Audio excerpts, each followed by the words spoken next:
കപ്പലാക്രമണങ്ങൾ അവസാനിപ്പിക്കണം, ഗതാഗതം തടസ്സപ്പെടുത്തരുത്. ഇറാനോട് കർശന നിലപാടെടുത്ത് അമേരിക്ക. ഹോർമൂസ് കടലിടുക്കിൽ വീണ്ടും സംഘർഷഭരിതമായ അന്തരീക്ഷം. വാണിജ്യ കപ്പലുകൾക്ക് നേരെ തുടർച്ചയായി ഉണ്ടാകുന്ന ആക്രമണങ്ങളിൽ ഇറാനോട് കടുത്ത നിലപാടെടുത്ത് അമേരിക്ക.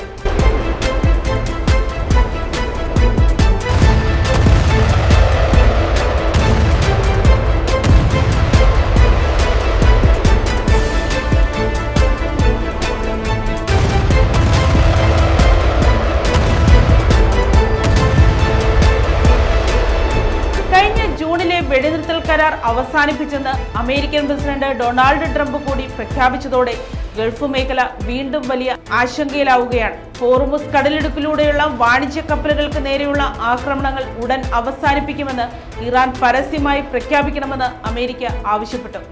യാതൊരുവിധ ചുങ്കവും ഈടാക്കാതെ ഈ വഴിയിലൂടെയുള്ള കപ്പൽ ഗതാഗതം പൂർണ്ണമായും സ്വതന്ത്രമാക്കണമെന്നും മുതിർന്ന അമേരിക്കൻ ഉദ്യോഗസ്ഥർ വെള്ളിയാഴ്ച വ്യക്തമാക്കി.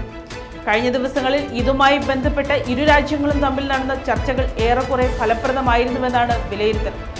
മാധ്യമങ്ങളുമായി നടത്തിയ ഒരു കോൺഫറൻസ് കോളിലാണ് ഉദ്യോഗസ്ഥർ ഈ വിവരങ്ങൾ പങ്കുവച്ചത്.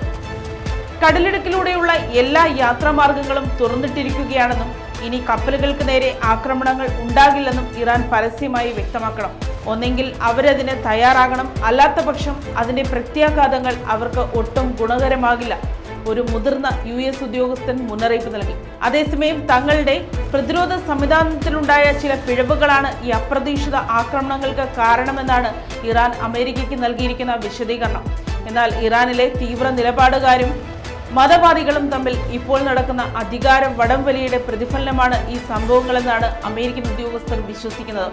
ഈ ആഴ്ച മാത്രം 3 കപ്പലുകൾക്ക് നേരെയാണ് ഹോർമുസിൽ ആക്രമണമുണ്ടായത്.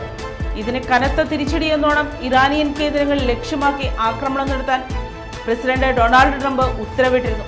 ഇതോടെ ഇരു രാജ്യങ്ങളും തമ്മിൽ കഴിഞ്ഞ ജൂണിൽ ഒപ്പുവെച്ച വെടിനിർത്തൽ കരാറിന് പൂർണ്ണമായും അവസാനമായിരിക്കുകയാണെന്നും അദ്ദേഹം പ്രഖ്യാപിച്ചു.